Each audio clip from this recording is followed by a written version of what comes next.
Hi everyone, welcome to మన 90s food recipes Telugu. మా videos కనుక ఫస్ట్ టైం చూసినట్లయితే ప్లీజ్ లైక్, షేర్, సబ్స్క్రైబ్ మన 90s ఫుడ్ రెసిపీస్ తెలుగు. నారింజకాయ పులిహార చేసుకుందామండి. ఇలా పచ్చిగున్న కాయ ఒకటి తీసుకోవాలండి. ఒక కాయ సరిపోయిద్ది నారింజకాయ. ఈ గ్లాస్తో ఒక గ్లాస్ రైస్ వండి పెట్టుకున్నానండి, ఆరబెట్టాను. 2 పచ్చిమిరకాయలు, 2 ఎండుమిరపకాయలు, కొంచెం కరివేపాకు, 1 స్పూన్ సాల్ట్ అండి. 1 స్పూన్ సరిపోయిద్ది, లేదంటే కలిపేటప్పుడు చూసేసుకోవచ్చు. కొంచెం ఆయిల్, తాలింపు గింజలు, పల్లీలు, జీడిపప్పు అండి. ఇప్పుడు తయారు చేసే విధానం చూద్దామండి. ఈ కాయను కోసి రసం తీసి పెట్టుకోవాలి. ఇదిగోండి, ఇలాంటి ప్లాస్టిక్ది ఉండిద్దండి రసం తీయటానికి. బత్తాయి జ్యూస్ తీసేది ఇది.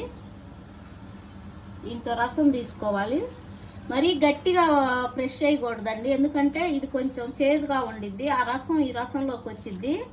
అదొక్కటి చూసుకొని రసం తీసి పెట్టుకోవాలి. చాలా బాగుండిద్దండి, ఒకసారి అందరు ట్రై చేయండి నారింజకాయ పులిహార. ఇది మా కూతురు అంటండి, చాలా బాగా చేసిద్ది అమ్మాయి. జయండి ఆంటీ అని చెప్పింది, మా అక్కయ్య గారి కూతురు.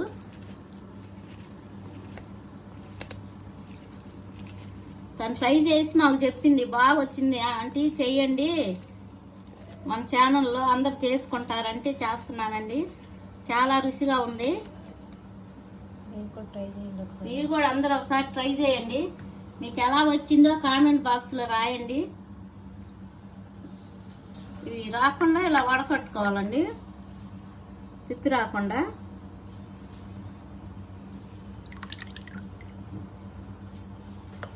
ఇప్పుడు మనకి అన్నానికి ఎంత సరిపోయిద్దో అంతే వేసుకోవాలండి. ఒక కాయల్లో పట్టదు, ఎందుకంటే రసం ఒక కప్పు వచ్చింది కదా, కప్పు పట్టదండి. చూసి కలుపుకోవాలి. సాల్ట్ వేసుకుందామండి. ఈ రసం కూడా వేసుకుందాము. మనం ఎంత పులుపు తినగలమో చూసి వేసుకోవాలి. ఇప్పుడు కలుపుకున్న తర్వాత ఒకసారి చూసుకుంటూ టేస్ట్ తెలిసిద్దండి, దాన్ని బట్టి వేసుకోవాలి. ఇప్పుడు ఈ రైస్ తాలింపు పెట్టుకుందాం. ఈ రైస్కి ముందు ఉప్పును పులుసు కలిపి పెట్టుకున్నాం కదండి, నారింజకాయ పులుసు. ఇప్పుడు తాలింపు వేసుకుందాము.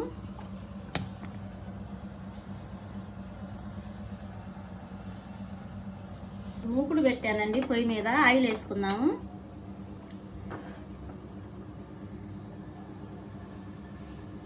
చాలండి, మరి ఎక్కువ అయితే.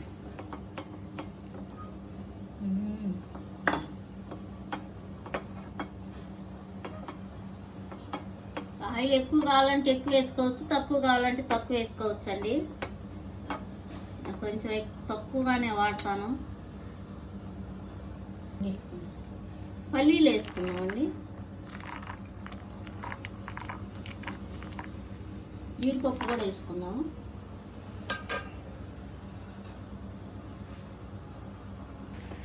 తాలింపు గింజలు కూడా వేసుకున్నామండి. జీలకర్ర, మినప్పప్పు, ఆవాలని, పచ్చిపప్పు.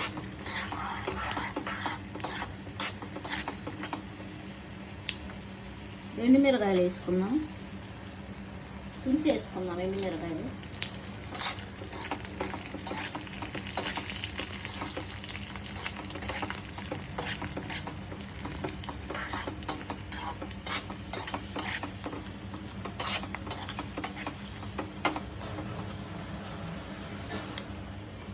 పచ్చిమిరపకాయలు కూడా వేసుకున్నామండి, 2 పచ్చిమిరపకాయలు.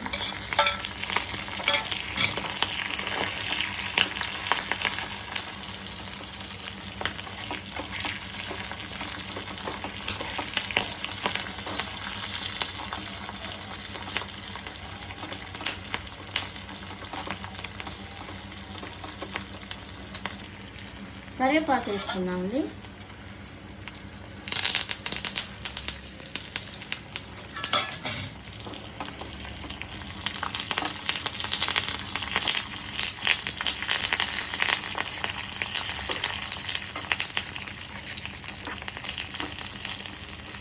ఇంగువ వేసుకున్నామండి. మీ ఇష్టం అండి, ఇష్టం ఉంటే వేసుకోండి, లేదంటే కిప్ చేయొచ్చండి. కొంచెం ఇంగువ వేసుకున్నాం.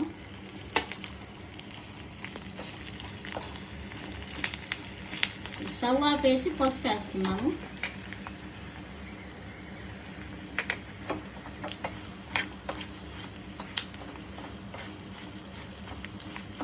ఈ పోపు రైస్లో కలుపుకుందామండి. మాకు ఒక సగం దాకా పట్టిందండి పులుసు. రైస్లో వేసుకున్నాం. ఇదంతా కలిసేలాగా కలుపుకోవాలి. ఇప్పుడు పులుపును ఉప్పు చూసుకోవచ్చండి. చాలకపోతే పులుపు వేసుకోవచ్చు, ఉప్పు చాలకపోతే ఉప్పు వేసుకోవచ్చండి. ఒక 5 నిమిషాలు ఉన్న తర్వాత వడ్డించుకోవాలండి పులిహోర ఎప్పటికైనా. అప్పుడు ఆ పులుపు అంతా రైస్కు బట్టి బాగా టేస్టీగా ఉండిద్ది.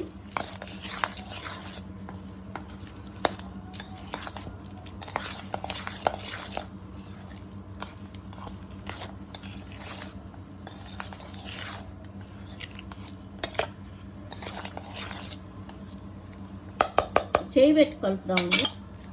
వేడి చల్లారింది కాబట్టి చేయి పెట్టి కలుపుకుంటే అన్నానికి అంత పట్టిద్దండి పులుపు, ఉప్పు, తాలింపు అంతా.